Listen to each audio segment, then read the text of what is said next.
but before we start, I probably should say who you. So I say who you because my dad is from New York, my mom's from Thailand. You put them together and you get me. And like any good son, my mom came to America from Bangkok, and she didn't know the English that well, so it was one of those things like she had broken English. So being a good son, I made fun of her my entire life. Like she would ask, like, oh, can you hand me the brack scissors? What? The brack? It was all terrible, just bad son. So you're going to find out that now that I'm an adult, I have a very, very difficult time pronouncing any English words, and it's what my mom calls karma. So that's what happens. So forgive me, I may need your help in pronouncing some of the words I even wrote up on this screen. Okay, so my name is Scott McMahon. That is an actual picture of me, and my body. And my quick bio is that I went to film school, and I made a bunch of terrible short films like you're supposed to. But I made one short film that was decent enough to get me hired at Sony PlayStation. Now, this is the right place, the right time. PlayStation hadn't been launched yet. Nobody even knew what PlayStation was. And I was there to do video production for the marketing team. But then suddenly PlayStation blew up. 12 years I was there, and I became the cinematic supervisor, heading up the cinematic department for the PlayStation titles, meaning that we made a lot of amazing visual effects, high-end, pre-rendered sequences for a lot of the titles for PlayStation 1, PlayStation 2, PSP, PS3. So when that tenure ended, I went to Hollywood to say, you know what, I'm going to make an independent comedy and do it the traditional way. Do it the way that all the experts tell me to do. Get a name cast and do all this kind of stuff. But when that didn't quite work out because of the economy, the bubble, 7 years ago, whatever, collapsed, things really, there's no money. So it was reality hits and you got to, move on. So that led me down this path of creating this little feature film called The Cube that opened the floodgates for everything that you're going to find in this presentation. So, like I said, I've had the opportunity to play in the big sandbox. And I've got a chance to work with all these amazing visual effects artists that worked on The Matrix, Star Wars, Lord of the Rings, and so on. And then I went to, like I mentioned, going to Hollywood back in 2007. I had this comedy, and this is a simple premise. It shows 4 dudes plus 1 hot girl plus a time portal equals do-over. If you could go back and relive one day in high school, what would you do? Well, I did, like I said, I had a name cast attached. I had producers involved. The producers brought it to MGM.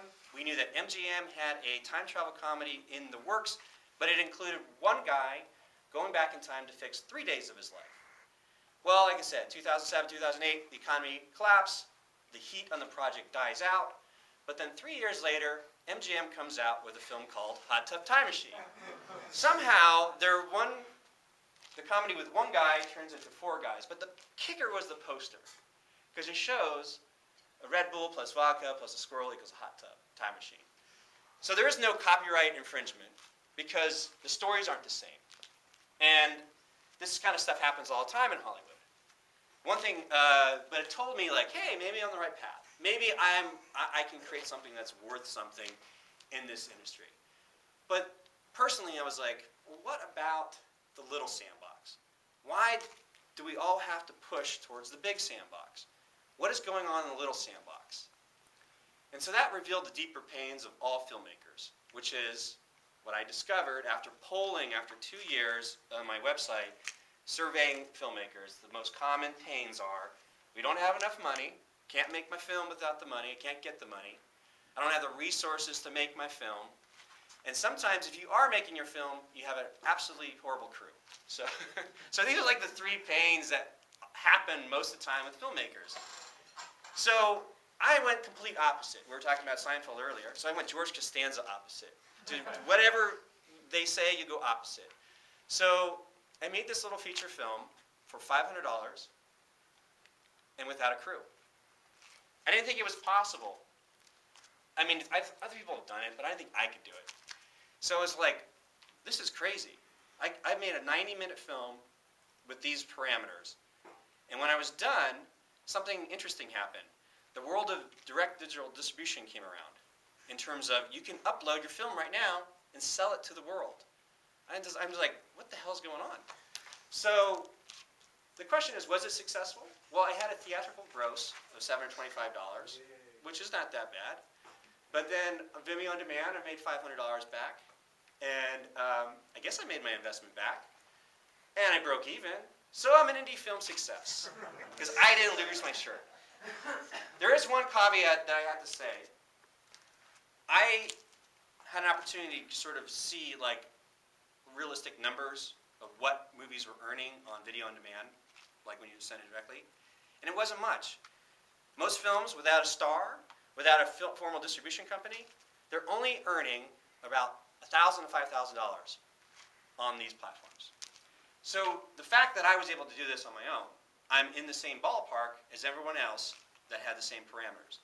And you'll see why that's the case. You'll see later on why that's the case. Why are films only earning $1,000, $5,000 if they don't have a formal distribution company or star?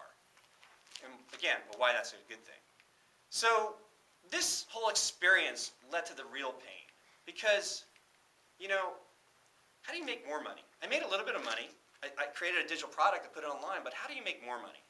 And then, how do you build a sustainable living doing all this stuff? I mean, that's really what the core of this is. And that led me to start this website called Film Trooper, helping filmmakers become entrepreneurs. And so on Film Trooper, I have a free podcast series that, you know, and I'm almost at 100 episodes. I also have this free Google Hangout sessions called Film Marketing Fridays. And the cool thing about Film Marketing Fridays, I have just regular filmmakers come and they send me their questions. And I say, and the premise is, imagine if you had 1 hour with a Hollywood marketing executive for a studio. What would you ask them for 1 hour? So they send me these questions. And I am the first one to tell you, I am not an expert. I am just enthusiastically trying to solve this problem for myself and everyone else. So, but the fact that they send me these questions allows me, basically it's homework. I look at these questions and they have like, oh, these are real serious pain points. So my job is to curate, to go out and research and come back, you know, the whole hero's journey. I go on my little journey and I come back with the elixir and I come back to the show and I say, all right, so here's your questions. Here's what you were asking about.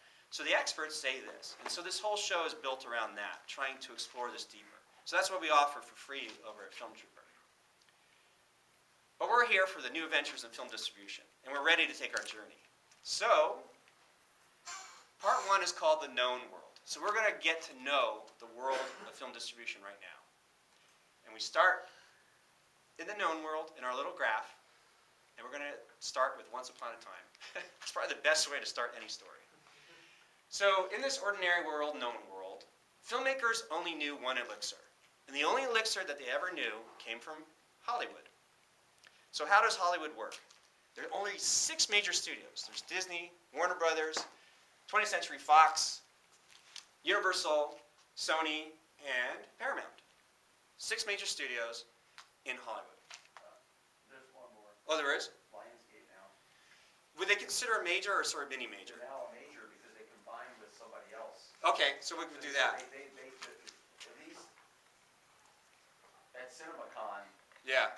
they now consider that they said you now have like the new 6, 7. now is the 7. I'll add that in there too. Lionsgate now is considered. I don't know. They think of themselves. Yeah. As a, Well, it's not bad because they are publicly traded, and we'll find out why that's important. So, good point. Thanks, Art. So how does Hollywood work? So we have studios have a slate, and the executives answer to a board of directors. And the studios decide which projects get the green light, and the film product is made. The film product is marketed and sold through the various distribution outlets that they've had long-standing relationships with. The goal is to make money for the shareholders. That's how the corporation works. And you rinse and repeat the system. What's a slate? A slate is, a couple years ago, all of a sudden, major studios were making like 30 films a year, and they decided like, we're going to make 12. And they're all going to be for actors that are between the age of 18 and 24. Which is the reason why you see these studio films releasing only like young adult, novel, Hunger Games, Twilight, that kind of stuff, or these big budget superhero films. So they have a slate of like, we have to fill in our release schedule of all our films that they're making from the studio system. So they did reduce the slate a couple of years ago. They weren't making as many movies as possible. And a lot of their independent subsidiaries, they got rid of as well. So this is like an overgeneralization of like how the system works right now. So anything outside of the 6/7 major studios would be considered independent. So how does indie Hollywood work? So this is the fun part. To me, this is like the funnest part of the whole presentation, because we get to go behind the Wizard of Oz, the curtain, and reveal the man behind the curtain, who's not the wizard.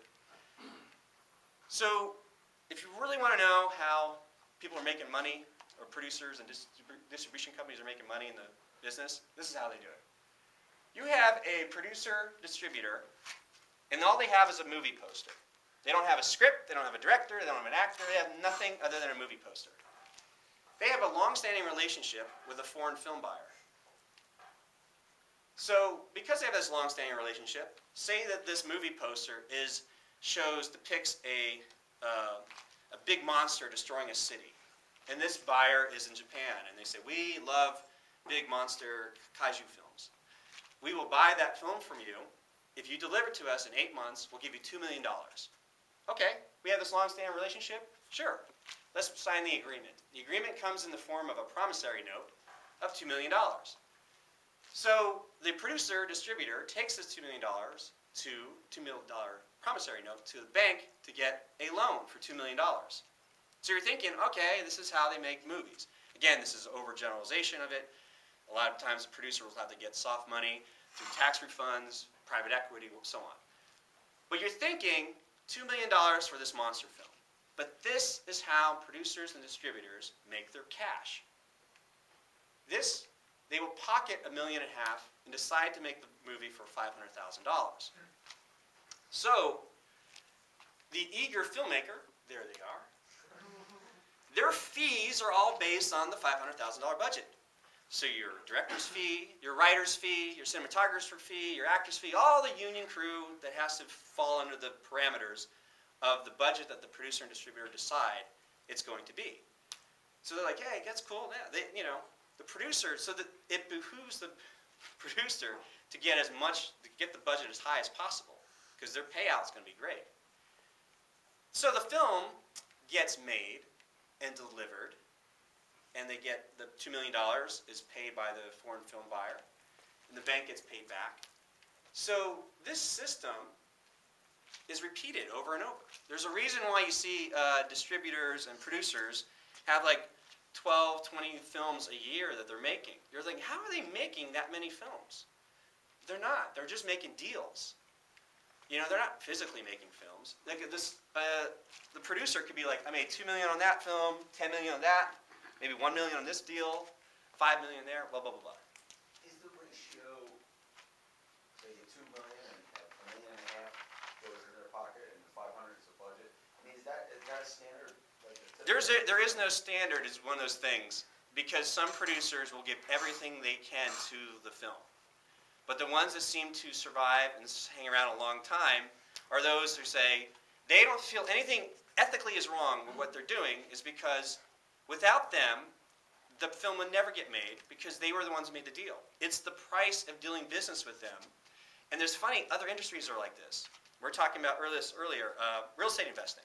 If you want to flip a house, you buy a house, a low property, you hire the contractors to build it, clean it up, and then you flip it for a much higher price. The contractors are the filmmakers. They're just working on the fees based on the contract job. But the person who made the deal is making the 75% profit. You'll see this in service deals too. An ad agency gets a client to give me money. We're going to hire a production company to make the commercial. But the budget for the commercial is going to be so small because the ad agency is going to take a big chunk of it for themselves. Stuff like this happens all the time. So it just helps to understand, you as a filmmaker, where do you fit into this whole parameter, or whole scheme of things? So it doesn't start with a script or anything like that. That's simply hired out. Yeah. Because what happens is a relationship with a producer and a foreign film buyer, the craziest conversations will happen. It would be, oh, I'm friends, we're going to meet with at one of the film markets, we're going to meet with a buyer in Afghanistan or Turkey. And they want this action film that at least stars one of their Turkey stars. Do we have anything like that? I don't know. put a poster together, we'll bring it to the market, see if they buy it. They bought it. Okay, now we got to write the script and stuff.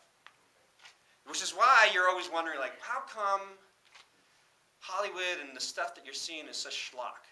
Why is there action films and horror films and like all this stuff of, if you ever go to a film market, you walk around the floor, you're going to be surprised. Like, there's the film market and there's like the film festival world, and they're totally disconnected to some extent. So, moving forward, I want to bring this back real quick.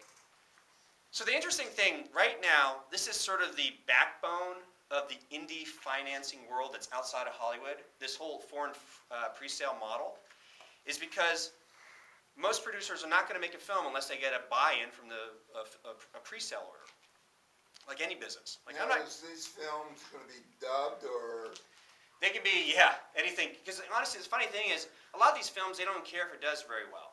Because the perspective of the producer is like, I delivered what was promised, here's the $2 million. If it does well, that's great, but I don't care. I'm going to the next deal. But if it's going to be distributed overseas, does it have to be understandable in how many different languages?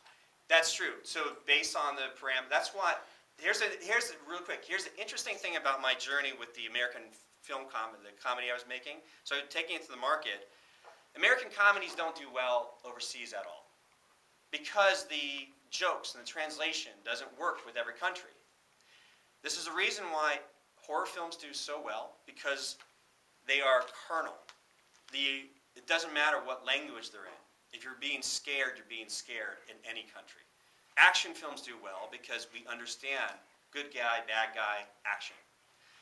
The #1 comedy star at the time, a couple of years ago, comedy star in the world was Rowan Atkinson, because he doesn't say anything. He is all physical. His comedy is all physical, which translates across the world. So to answer your question, whoever the buyer is, if the only film buyer was from like Japanese market or something like that, they would write it specifically to that world. They wouldn't make like an American version.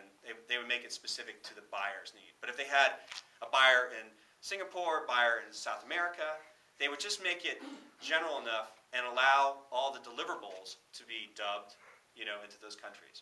Which is why those genres do so well overseas, those specific go-to genres. So the problem with this, Sorry to interrupt you on the comment. The buyer, can you tell us how the buyer is making money out of this ultimately? Yeah, I will. Okay. I'll show you that. So the whole thing, the ecosphere, the whole business system, the independent financing world sort of operates off this concept of foreign film rights, like piecing it off. Like if you have the rights to the movie, you can say, I sold for $500,000 to the Japanese market. I've sold another $1 million to South America. So you're piecemealing the rights off to all these countries. This is how the distribution companies are making their money, to answer your question. But this whole system is on the verge of complete implosion because of Netflix. If you think about it, Netflix is actively trying to go global. That means that the consumer says, oh, for $8 a month, I get access to a bunch of film content and TV content. The thing is, where does the foreign film buyer go? How do they make a deal for $500,000 in South America into these different placements when something like Netflix comes in and people are like, wait, Netflix is taking over sort of the exhibition to some extent. And they're going, is Netflix the only guy in town, the only person in town that the foreign film buyers can sell to? And will Netflix, pay out large dividends of $500,000, $1 million? They're not paying that much for property, And so that is a word of caution, because right now, actually, the European Union, they're trying to keep everything controlled under one pay structure. But there's so many different foreign film buyers that sell like your film property off to Germany or Spain or France. Well, Netflix is there, but if you have a Netflix account in Europe, you be in France with your account, and you drive over to England, and all of a sudden your account changes, because what media you could see in France is different than what media you can see in Germany or England. And so it's a nightmare right now for the consumers in the European nations. And the European Union is actually suing for antitrust the 6 major studios. I don't think Lionsgate's part of that, but so they're only suing the 6 for antitrust, for doing this price scheming thing. And the European Union wants one pay structure for all digital media across all European countries. This is completely freaking out all the foreign film buyers, because they're like, this is our backbone. This is how we finance independent film, is because we need all these properties or all these territories to be sold off. If you wipe it out with one pay structure and there's only one company that we're all going to, this is going to level the independent film financing world. And Netflix is not the only people coming into to play here. Apple, recently launched iTunes Music subscription. So I pay, $15 a month for my family to have access to pretty much almost everything that's on the iTunes library. Who's to say with their newest release in the next year or so that you, for one subscription price, not only get all the music, but all the TV shows and movies. And that goes worldwide. And we've seen this happen in other industries, like Walmart. Walmart has commoditized the retail industry. So it's hard for mom and pop shops to compete with a big box that says, here's all the low prices, and we have everything. It's very difficult. We also seen it with e-commerce. Amazon. If you're trying to run an e-commerce business online, you kind of have to have relationships or an agreement with Amazon. So it's not far-fetched to think that this could happen to the film industry as well. We've seen other industries and technology come in to commoditize, industries as a whole. So, what is the filmmaker-distributor's relationship? And now that we have this basis, understanding kind of like, in general, kind of how the world works, the known world of distribution works. So, we have this distributor, and they have a film catalog.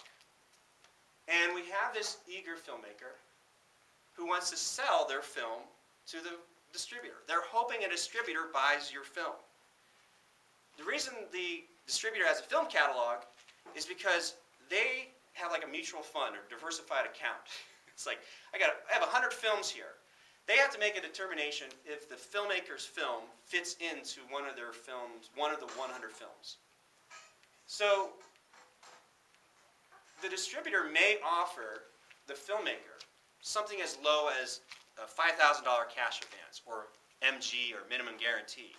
They might not offer them anything. The filmmaker assumes all the risks of like, I made this film for $100,000, and the best deal we got was this distributor said, we'll give you $5,000 cash advance for the rights to sell your film in the South American markets. Like, okay, cool. So you're like, all right, well, it's the best deal we have. At least we got a distribution deal. We're successful. That's the concept for most filmmakers is like, did I get a distribution deal? Is it working? So the distributor, again, has this relationship with the foreign film buyer. This time, they're showing the foreign film buyer their catalog of films. They're showing them maybe 5 out of 100 of these films will actually sell. So they go to the market, and this distributor shows this catalog. Here's 100 films. What do you want to buy? What do you want to buy? What do you got? You need an action film with like an Indian lead? Sure. I got this one here for you. Whatever it might be. So your film, you're wondering like, well, where does it fit into this whole thing? You're going, maybe the crazy thing is, maybe your film is one of those films that sells and does really well and makes the distribution company a lot of money. But you're like wondering, well, how come I'm not seeing the returns? Because the distribution company, with their film catalog, they use the success of a handful of those films, say 5 out of the 100, to pay for all the expenses of all the films that didn't sell. So they're writing it off. Like, oh, you know what? Yeah, your film did really well, but we had 95 films that didn't do well, and by contract or something, we need to use that as an expense to write off all that kind of stuff. It happened a couple years ago, my Big Fat Greek Wedding. Made like $400 million worldwide. And because it was produced by Tom Hanks' wife, Rita Wilson, she and Tom sued Golden Circle, the distributor, to try to get as much of that money back. because Golden Circle was using this technique to say, you know what, yes, my Big Fat Greek Wedding made $400 million worldwide, but our expenses were $600 million worldwide. And this was the only film that did well. So that's what happens to your film when it goes to a distributor. And that's why you hear these horror stories of filmmakers going, yeah, I got distribution, but I'm not seeing, returns. But you look at a distributor, if they're only dishing out $5,000 or no money at all, but they assume all the reward because they own the IP, the rights to sell it to a different property, but they assume no risk in actually making the film, that's a pretty good business model. You can make some money that way. So the question is, how does indie spirit world work? And so let's go through this real quick. So say you have a short film, you get into like Sundance, and then you're invited to participate in a film lab. Like the Sundance Film Lab says, we think you're an amazing filmmaker. Come to our film lab. We will develop your film to be into the short film into a feature film, and once we'll release it and premiere it at our film festival, and you might win awards and stuff like that, and you might get on the radar at Hollywood, and you actually might be selected as one of those hired guns for the Hollywood slate of films. But if you're not, you gotta rinse and repeat this whole indie film world again. The funny thing is, if you're like if your film gets developed in the lab of like Tribeca or Sundance, and the film gets sold and bought, Sundance and Tribeca get a percentage of that because the film was developed in their lab system, and they get a chance to premiere the film at their festival. So the thing is, one of these hot directors gets hired by Hollywood for the slate, to make the next Jurassic World or make the next flop of Fantastic Four. It's that kind of stuff happens. So the thing is, if you're not selected, you're trying to get your film sold anyway. And we already know how that world works. We already know how your film with a distributor works and how you make money or not money. And everybody's wondering, wait, but people are making money. They are making money. They're making money based off the fees. Everybody's working towards their fees. You as a cinematographer, you have a fee. You're part of the union. You get a fee for that project. You're a director. You get a fee, a director's fee for your movie. That's how people are making their money. But the people who are making all this money are the producers wheeling the deals and deciding what your fee is going to be. So where does the uber independent filmmaker go? If you are not playing in any of this world, and you are able to make a film and put it online and sell it to the world, where do you go if this system doesn't quite work for you? Well, is video on demand, is this our saving grace? Well, let's find out. We're going to leave the known world now, finally. We are crossing the threshold. We are leaving the known world of film distribution. This was the only elixir that was ever given to filmmakers. But now we can find out what goes on through this world of video on demand. And here's Joseph Campbell himself. And he says, there's no transformation without the trials. Meaning that we can't gain our elixir. We can't get that transformation without getting a little, bruises along the way. So what kind of trials are we getting into? Well, we're going to get into the VOD trials. So here we go. Well, I don't know what happened here. Double slides. All right. So the most likely, the uber independent filmmaker will sell their film online using video on demand, VOD. But the interesting thing, video on demand has restricted access. Years ago, I don't know what happened, but the theatrical box office return numbers were released to the press and public, so everybody knew how much a film was making that weekend. But once video on demand came into play, there is no numbers, not accurate numbers for anybody to understand how much films are actually earning. It's because the studios have no contractual obligation, no legal obligation to share that information with anybody.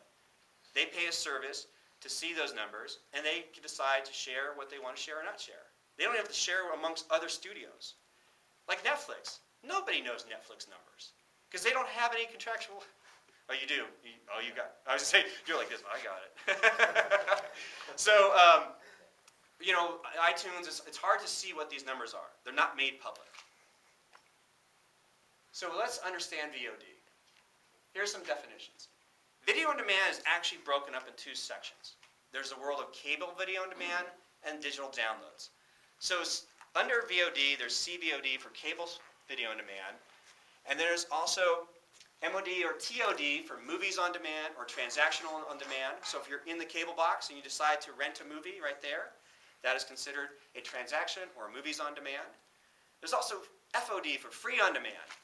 A cable provider may make a special deal with a studio for a slate of their films for a set amount of money, allowing the cable company to stream it for free how they wish, either to bring in new subscribers or whatnot, onto that platform. So that has a different way of making money. There's also CSVOD for cable subscription on video on demand. And this would be a service like HBO Go. Not HBO Now, but HBO Go, which is tied to your cable subscription. So we got that. There's also SVOD, which is, I should have changed that. It actually should be subscription video on demand, not streaming. My bad. That is Netflix, subscription video on demand. And then there's IVOD, AVOD, which is internet video on demand, and ad-supported video on demand, which is like Hulu. So, then there's the world of digital downloads. In the world of digital downloads, there's a thing called EST, or electronic sell-through. And this is like iTunes. This is you are paying a digital download for $20, $19.99 for a movie, or $5.99 for a rental, whatever it is. There's also, in this category, OTT for over-the-top devices. Anything that's outside the spectrum of cable video on demand. So this is Apple TV, Roku boxes, Amazon Fire HD. This is the world that the uber independent filmmaker plays in, not necessarily the cable world. So we have these different platforms: iTunes, Amazon, Google Play, and Netflix, right? And if right now, if you wanted to get on these platforms, you can. You use an aggregator. Not a distributor, but an aggregator. And remember this little scenario where the filmmaker takes all the risk of $100,000 to make the film and they only get $5,000 in advance from a distributor? Well, the reverse happens with an aggregator. So the aggregator, they provide a technical service. And the filmmaker pays them anywhere from $800 to $252,500 to get their digital file, to go through a quality assurance technical approval process to get placed on iTunes, Amazon, Instant, the other two I just drew a blank on. So you can use an aggregation service. Now here's the tricky thing. Sometimes filmmakers might get somebody posing as kind of like a distributor where they're really nothing more than an aggregator. Which is crazy because we're on the early stages of this. You're going to see in the next couple of years more aggregation services coming out that are just going to commoditize this. They're going to offer a one-stop shop for maybe $500 one day, $400. But right now you're seeing some distributors pose as an aggregators posing as a distributor by saying, I will take your film and I will get it onto iTunes. I will get it onto Amazon. I will get it onto Google Play. I, as a distributor, will get that on because they're probably paying only $800 to get your film onto the service, but they suddenly take all the rights or have, South American rights to your film or whatever it might be. So they're able to, you risked whatever, $25,000, $100,000 on your film, but they're taking that, they're taking the reward because they can just pay the service and just assume that in the contract. So if you want to get on to one of the services, you can do right now.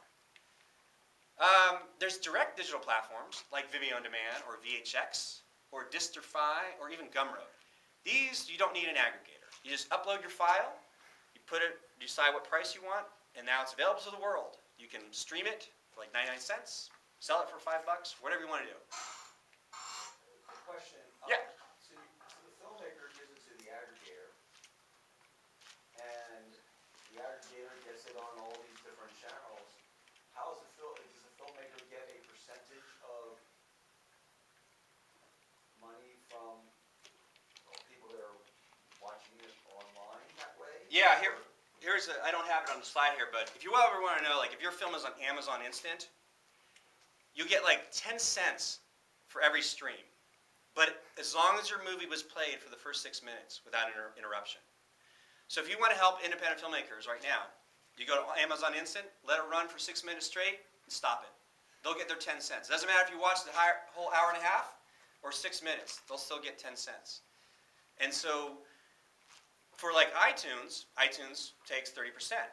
So if you have an aggregation company, some aggregation companies will try to take a percentage. They'll try to take 50%. They'll try to take 30% on top. So you as a filmmaker, throw your film up there. For every dollar you earn, like 30% goes to iTunes, maybe 50% goes to the aggregator. And if you sign with like an aggregator/distributor, you might only see 10% of that $1, so 10 cents. So, but if you're using direct distribution on your own, you put up on Vimeo, you get to hold 90% of that.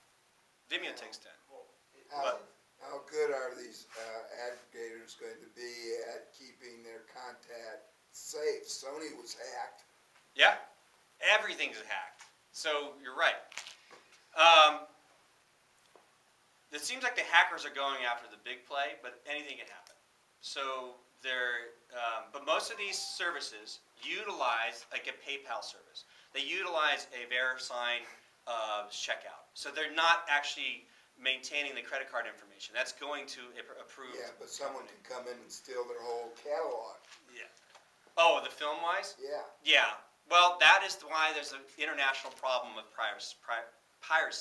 Because all the countries in Europe and especially in Russia, when things are not made available to them in a very easy customer user way, like Netflix, like iTunes, when it's not made available to them that way, they just go to the torrent sites. Screw this, I'm not waiting for this. I want it now. So that's where the piracy comes in. But for the independent, you kind of want piracy. Because I'll show you why you want piracy. So from my sense of it, the aggregator and the distributor, the difference between them, and correct me if I'm wrong, is the distributor spends money promoting your film. So they advertise it and so forth. I mean, The good ones do. Well, that's what in my mind is supposed to do, because without that marketing, without that distribution, you could have a great film, but if nobody knows about it, Yeah. it just doesn't happen. Where the aggregator, my sense of it is that they don't do any No. promotion of the film at all. They're just a technical service. Yeah. And some distributors are very good at marketing, promoting your film. Or they might just promote 3 of the films of their 100 films in their catalog. Not every one of them. So, electronic sell-through, this is the world of the uber independent filmmaker. And it's based on transactional projections and conversion rates. Those of you who are familiar with marketing, there's the average inbound conversion rate for marketing is 1 to 3%. What this means is, let's take trailer views, your impressions, the number of impressions you get, marketing impressions. If your film generates 1,000 trailer views on YouTube or whatever it might be, 1 to 3% of 1,000 is 10 to 30 transactions. So, 10 to 30 transactions at a price point of $10, you're making about $100 to $300. You know, if that's what you're selling your film for. So, another way to look at it is, if you had a film budget of $25,000, I made my film for $25,000, I got a new distribution deal, I'm going to sell it directly online using video on demand or digital direct platforms. The one way we can look at it is $25,000 divided by $4, which is like the average between a rental price and a purchase price, say $4. You would need over 6,000 transactions to make your $25,000 back. But if we use the 1 to 3% average inbound marketing rate, you would need to generate over 600,000 to 1.8 million trailer views just to account for the conservative nature of the 1 to 3% conversion rate to get your $25,000 back. That's a lot of trailer views. Most major films are only getting like 4 million trailer views.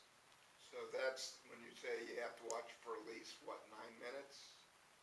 If you're on Amazon Instant, if you can just watch 6 minutes. But this is like if you are Trailer view. a trailer view is simply on YouTube. Somebody saw your movie, a 30-second, 1 minute, 1.5 minute trailer of your film, that would be called a marketing impression. The marketing impression meant, all right, I saw it on YouTube. And so you can see the number of views that your trailer has garnered on YouTube. You can account for only 1 to 3% actually taking the steps to actually buy or rent your film. So, with that said, a lot of the experts, that is why they recommend a hybrid distribution method, a strategy. They want you to have a theatrical premiere, a theatrical event. They want you to put your film on cable video on demand. They want you to do TV deals. They want you to have foreign distribution. And they want you to do electronic sell-through. The problem with this suggestion by a lot of the experts is that all these things that are crossed out still need a formal relationship with a distributor or some sort of relationship that somebody has with a cable company, with theaters and so on. So a lot of the uber independent filmmakers are still stuck with the world of electronic sell-through. Now, meanwhile, this is fun, because over in the book publishing industry, the book publishers still have relationships with retailers. However, the advances have diminished for a lot of authors, right? And they actually require the author to have an audience already. It's not the publisher has an audience. They want the author to already have an audience before they sign a publishing deal. And they actually want the author to do the marketing for their book. So authors actually aren't really making money on their books. They're always outliers. There's always outliers. They're always like the small nuggets everybody follows, like, I dream to be that type of author. There's always outliers. But most authors are not making money making their books. In the music industry, same way. The music industry still has a relationship with the promoters and radio stations. However, the advances have completely diminished to make an album. They require the musicians to already have an audience before they sign them. They require the musicians to pretty much do their own marketing. And musicians, I just saw recently in an article, like Metallica was like, yeah, you know what? We don't make money selling music anymore. That's the reality of it. Musicians aren't making money selling their music. Book authors aren't making money selling their books. Where are filmmakers going to go? We already say, are filmmakers going to make money making their films?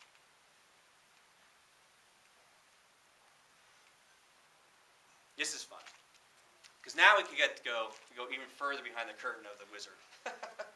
So what business is Hollywood really in if they're not making TV shows and films? Hollywood is actually in the business of license exploitation.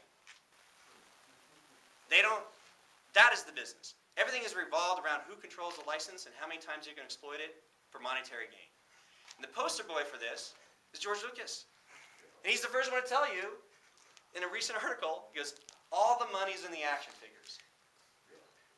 So the interesting about it was that Lucas's story, those of you who don't know, when he made Star Wars, 20th Century Fox retained the film rights. They allowed him to control the merchandise and ancillary rights to Star Wars. What did he do? He built an entire empire, and he bought back the film rights from 20th Century Fox. And the big question is, if you controlled and owned the license of Star Wars, what would any of you do? You'd probably do exactly what he did, which sold it to Disney for $4.3 billion.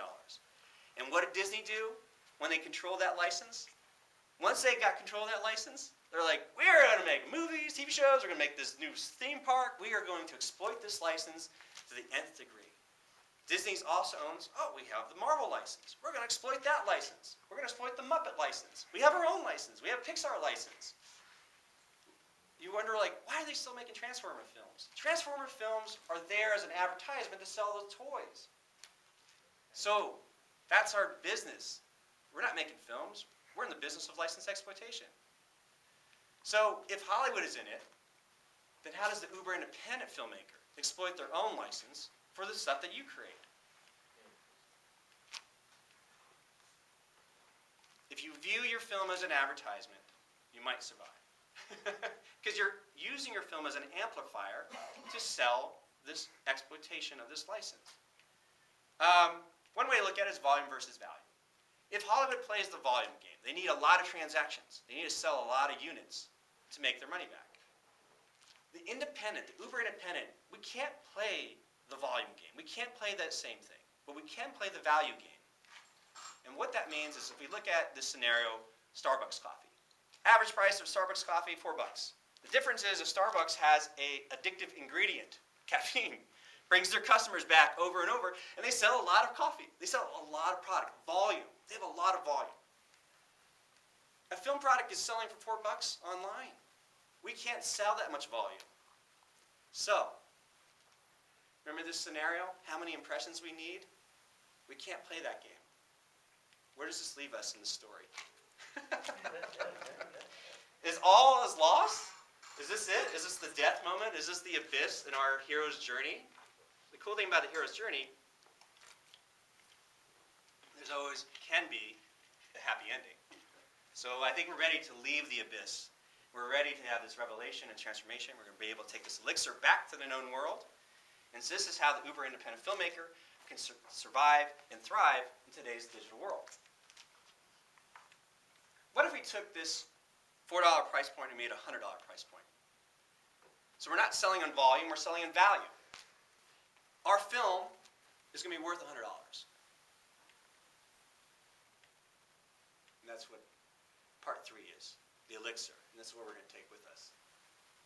Okay, so now we're leaving the abyss. I don't know where I got double slides. Sorry, guys. All right. This concept comes from Kevin Kelly, co-founder of Wired Magazine, and his famous blog post called 1,000 True Fans. Those of you who don't know, the basic concept is that in today's digital world, every independent author, artist, video maker, musician, if they can harness and earn 1,000 true fans that paid them $100 a year, they would make $100,000 a year just to support them as an artist. That's a nice, healthy living. So we take that concept, if we use it with the understanding that we're in the business of license exploitation and we want to use our film as an advertisement, then perhaps we could sell something like this. You might have seen this on tech sites before, right? They always offer like, hey, you get the basic package for this price, you get the elite package and the premiere package, or whatever it is. So imagine now you're selling your film online. You offer your film for the $10 price point, but you have an upsell to like some video modules, maybe behind the scenes of what you did, maybe there's a whole training video series of something that correlates to your film, and you sell it for a $100 price point. And then you offer that $1,000 price point for something where you get a one-to-one relationship. Maybe you have fans of your film that want to come out on a weekend to help make your next film or be part or an extra or whatever it might be.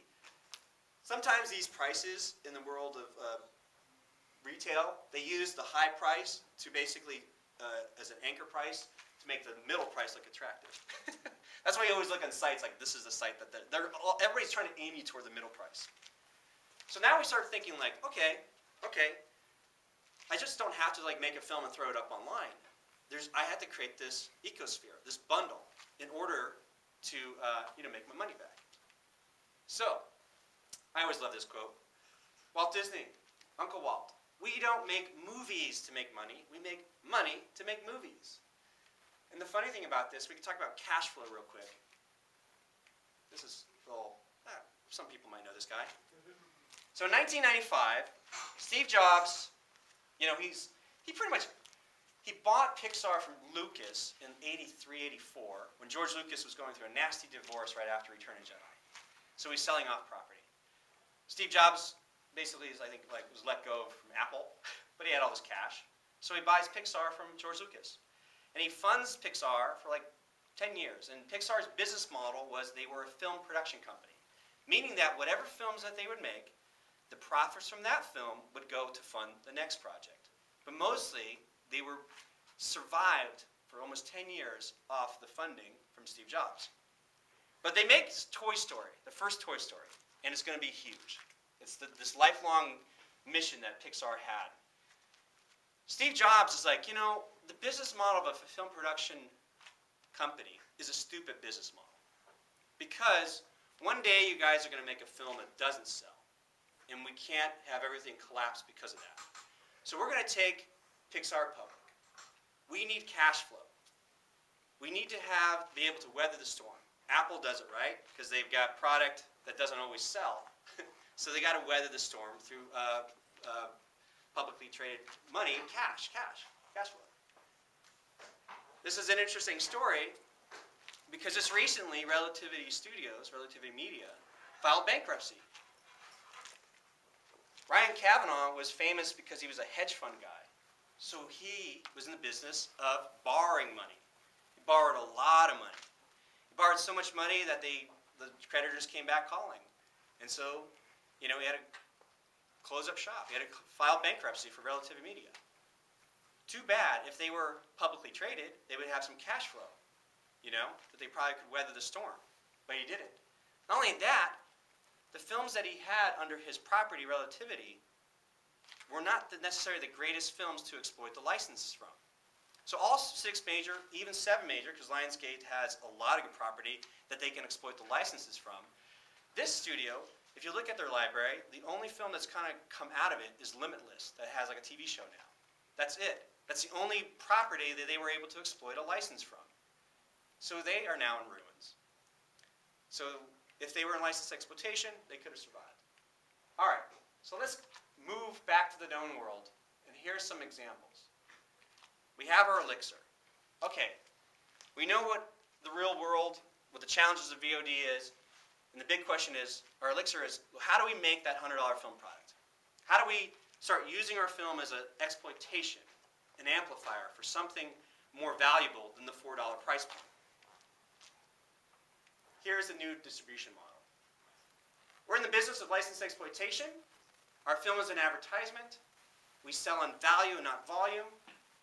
And distribution is not the problem because, as Art mentioned, marketing is.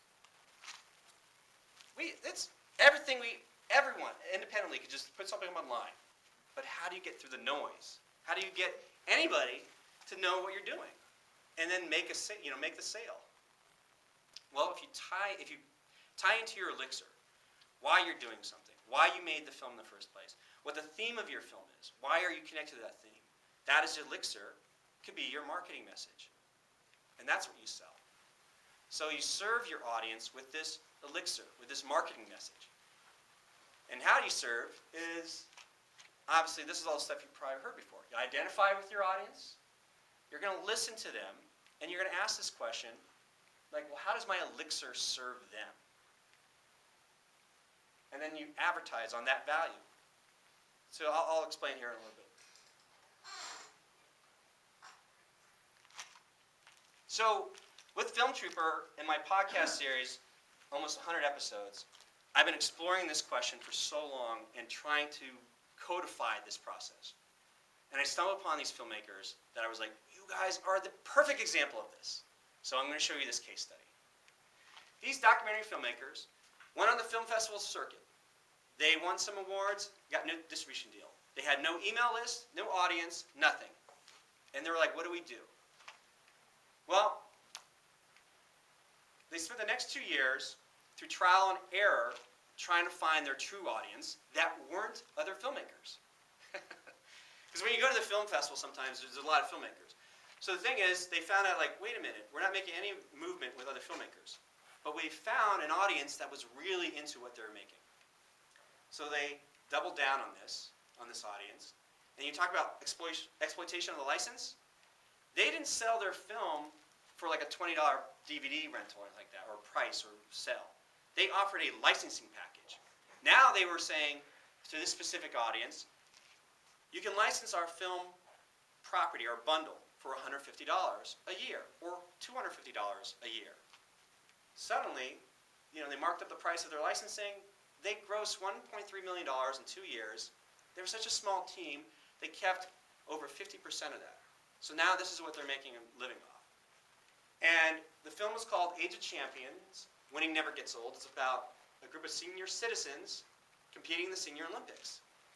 And you can read more or listen in this podcast episode, filmtrooper.com/77, with documentary filmmaker Christopher Rufo.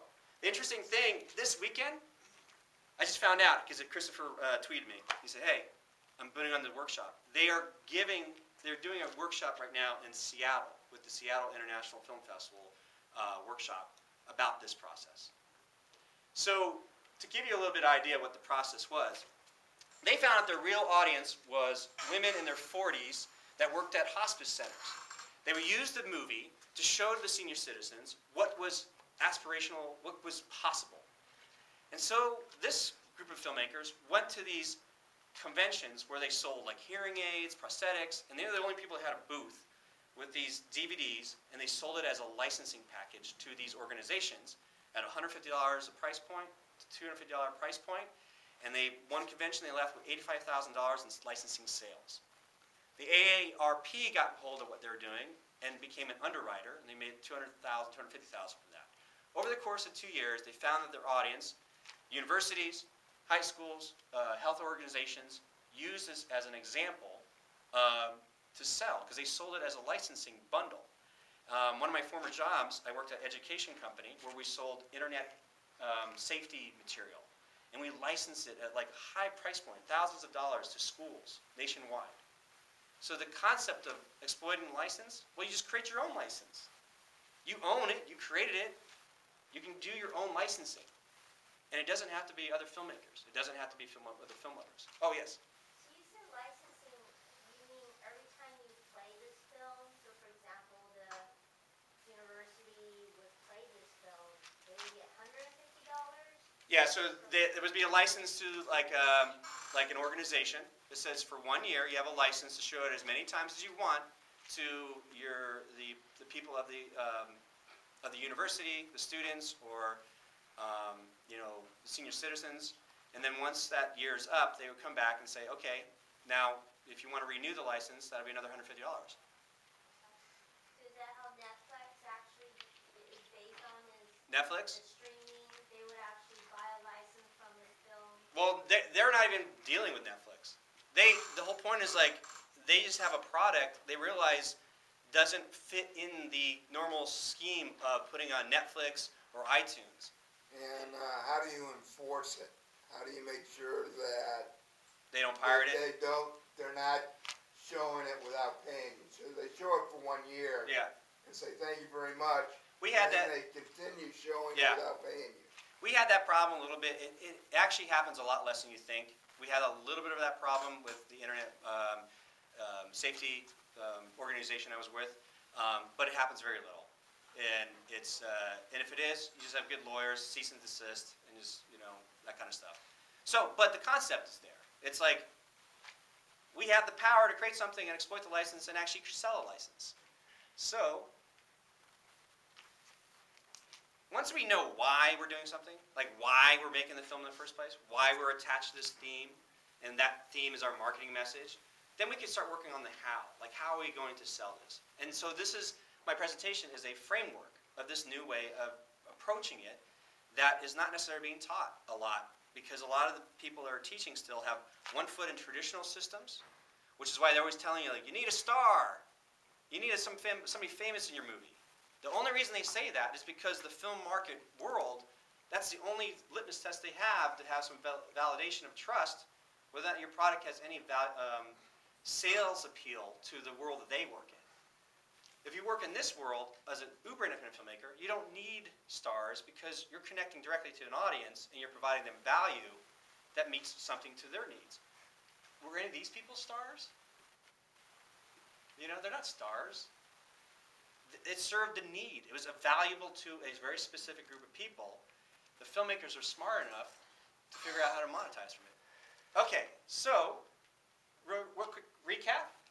The known world of distribution, we know what that world is like now. We know what the trials of video on demand are.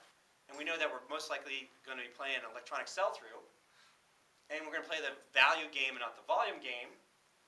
And if our film is an advertisement, again, the word advertisement doesn't have to be gross. You can just use the word amplifier if you want. And you amplify your elixir, or you advertise your elixir.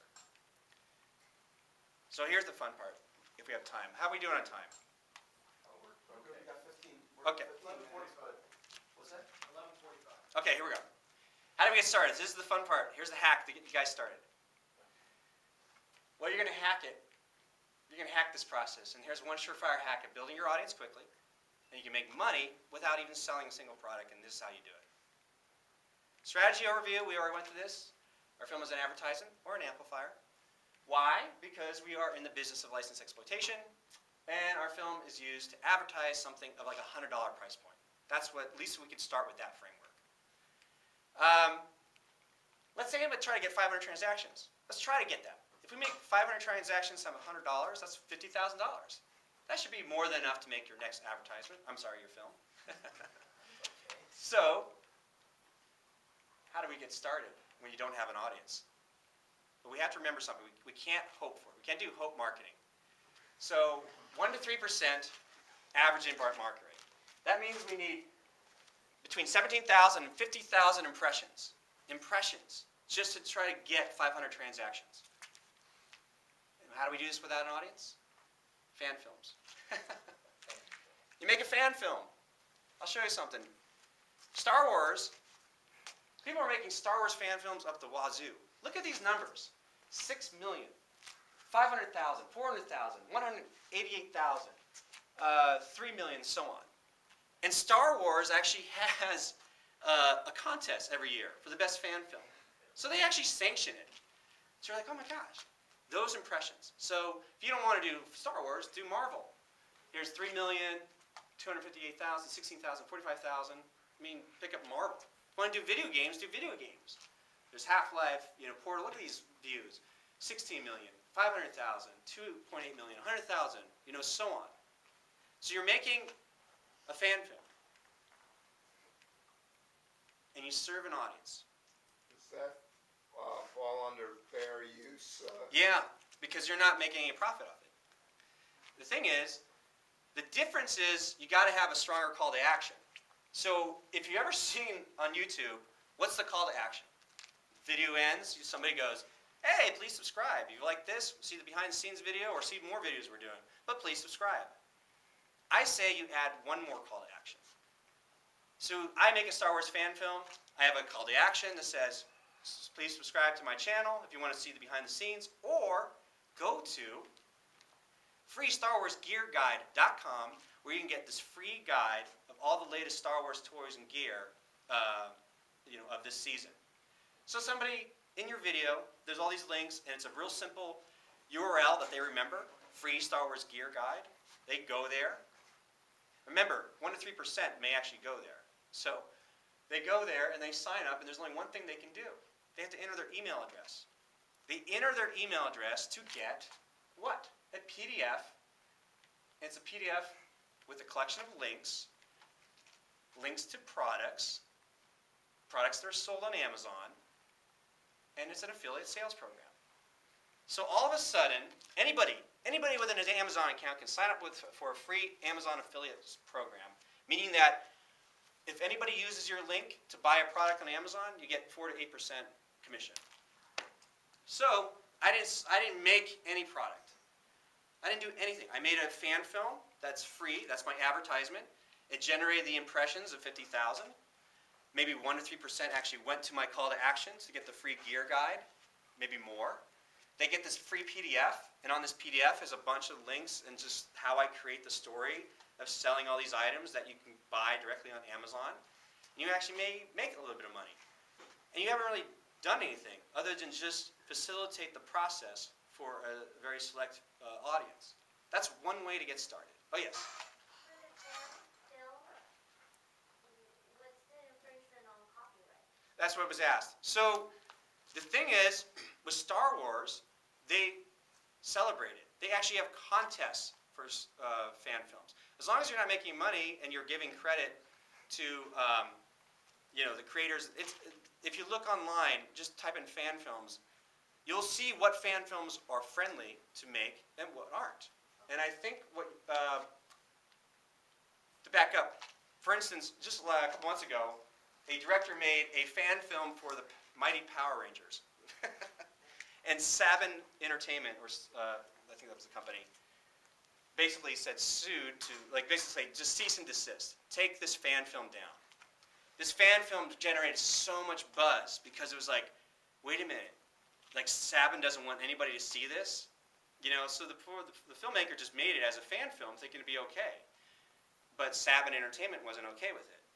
So it's been taken down, but once it's on the internet, you can find it. It makes it more attractive. Or what if you leave advertising on for your fan film? Is that considered revenue or no? That's a good point. Just check with YouTube. I think it's fine. The revenue stream on those are sometimes very small. It's usually based on your channel, let alone your views. But the rules keep changing in YouTube. So people that you were making like $3,000 a month, YouTube changed the rules, and all of a sudden they're making $300 a month. So you want them on your email list because that's where you have control. You're using all these platforms as advertisement. Because here's the thing. You do a fan film, you get all those impressions, you have just a basic system where you're giving away, like you're just curating a bunch of links on Amazon products that are in alignment with the movie you made, and you might make some cash. But once they're on your email list, you have to serve them. You have to give them more stuff. And the thing is, they have to get to know you as a filmmaker. So this is sort of building your own army of eyeballs. This is how many eyeballs I can produce for this. Yeah. So it gets this. So now they're on your email list, right? Say you just like 100,000 people saw your film, but only like a handful actually came on your email list. But they're on your email list. The cool thing is, a month down the line, you say, "Thank you so much for supporting our fan film and all the behind the scenes. We're making our own original film. We're making our own original film, and this is what we're doing." And they might be. Then you're building a fan base right away because they like what you did in your fan film. And they want to see what you're doing with your original film. And now you have an audience that when it comes time to sell, you need to do the job of asking this audience kind of like what they want from you. And then as long as you're thinking in the back of your mind, like, is there a $100 product? Is there a $1,000 product that I can sell to this audience on my email list?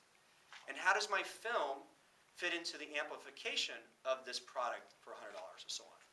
So I'll show you.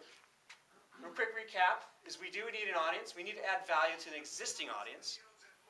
We plan for the 1 to 3%, and we're trying to just use Amazon. This is a hack, meaning that you don't have to build the entire business, but this is a way to get started very quickly. And yes, the elixir. So the takeaways, I'm just going to run through this quick. Our advertisements, license exploitation, and advertising on the value. This is cool. If you don't want to do a fan film, if you have a film that does not fit into the world of making a fan film, what do? There's a sad face there. Like, I can't make a fan film. It's not going to work with my film. Well, let's look at the Cube remarketing plan. So I'll use my stupid film as the example. So my movie was $500 without a crew. This is how I marketed it. Because the concept was, if you go to a film festival, the first thing out of somebody's mouth is, "What'd you shoot it on? What was your budget?" That's what people want to know in a Q&A about your film. So I cut to the chase, and I started selling this to filmmakers. This was the $500 feature film with no crew. Filmmakers are not the best market to sell to. So what was the theme of my movie? The theme of my movie was letting go of fear and worry. Oh my God, I said that.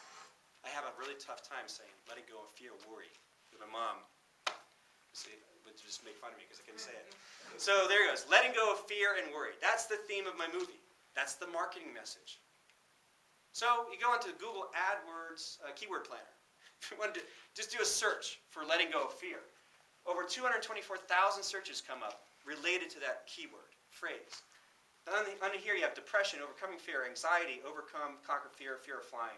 You can see the number of views per month. I'm not making a fan film. These are just internet searches for this term. The term is my theme. So I need to add value to the conversation already happening into these searches. So when I type in, what do I got here? Oh, so this is like the remarketing plan. Because the Cube already has this like Buddha aspect to it, because my mom's from Thailand, so I kind of grew up with that kind of stuff. I realized if I change the marketing poster, and now I have this Buddha statue and this little mystique to it, I can start advertising to those people who are looking ways to solve the problem of letting go of fear and worry in the context of Buddha. So that's my marketing message. So the basic sales funnel goes, I will curate the information, I will create a PDF, get a giveaway, and the giveaway is how to let go of fear and worry, according to Buddha. And I offer a bonus video series, like once they're on the email list, I give them like a 3-part video series of how to, what the experts are saying about how to let go of fear and worry. And then I make an offer to my movie bundle at the end. Because then, can you imagine on this email little video series, you signed up, you saw this free giveaway of how to let go of fear and worry, according to Buddha.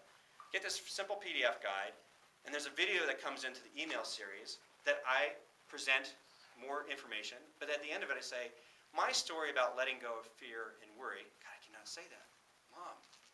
So I say, I made a film based off this concept.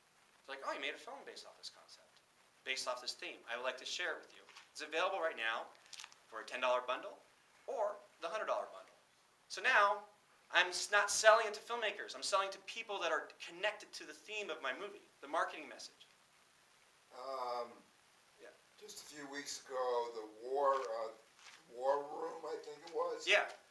Came out and they marketed that to the churches and had the churches ready for their film when it came out. Well, that's brilliant. You know what? The world of faith-based and church, anybody has an already existing fanatic community, if you can add value to that conversation already happening to that community, that is how documentaries are making a lot more money than features right now. Because feature filmmakers are still trying to put it into the confines of the traditional system. So if we start using it in a different way, yeah, that could totally work. So the question is, how am I going to make this $100 product? Well, if you go on Amazon, they sell these Buddha statues for like $200 something. You know, they sell this other Buddha statue for like $129. If I buy this statue and I take a bunch of photographs or video, I actually make an advertisement within my video series, and I give a nice video or poster I create from this that has a quote from Buddha, just a reminder of how to let go of fear and worry. Now I have a product that I didn't make. Now I can upsell it into a bundle. My movie plus this Buddha statue, all for this price point. So that's the cool thing. Now I'm using my film as an amplifier. I'm using my film as an advertisement for a physical product that's worth over $100. And I didn't have to make anything because it's available on Amazon. So I might see stuff to promote it online. You might see imagery like this.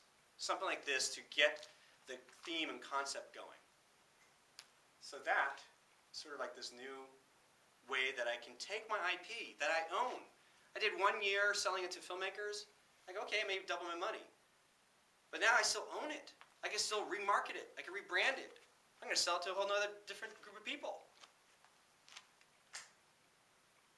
That's my new ventures in film distribution.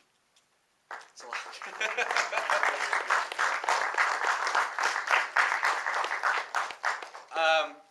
I don't know how much, what do we have in time? Does anybody have, real quick, does anybody have a film project they're willing to step up and share, and we could just do a quick, brainstorming of how you could create a $100 product? You have one? I do, yeah. Well, come on, what's your name?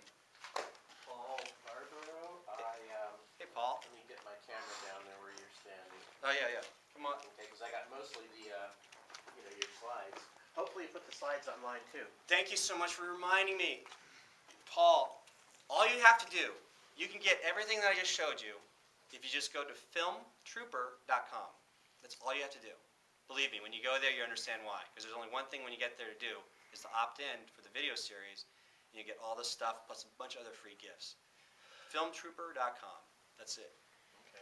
And while we're here, I don't know if anybody's on Instagram or Twitter, but if you want to pull out your cameras right now, take some photos, and tweet it. Just hashtag DITR Films or Film Festival. And then my name on Twitter is @FilmTrooper. So by all means, as we go through this, share if you got value out of this presentation, please just blast it on Twitter, Facebook, or Instagram. But Paul, you have a film. So tell us about your film real quick. What's your, I'm in an elevator with you. What's the Okay. pitch? About 5 years ago, I made a PBS special film along the theme like Deepak Chopra or Wayne Dyer would do. And I sent it to PBS, and they said, we don't like it because our funders are doctors, and it's about natural healing, spiritual healing, healing your tribe to make yourself well because you're on a lineage of energy. Okay. And they said our funders are doctors and lawyers, and they won't like your message and we don't want to cut our funds for showing your film.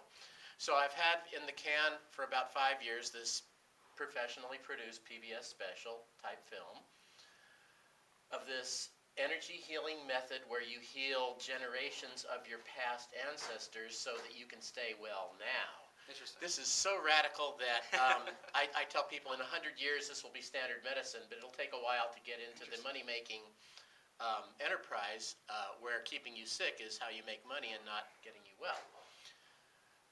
And it was taught to me by a couple Native American shamans, and I'm coming out with another series called Two Shamans and a Healer when I thought I was pretty hot, and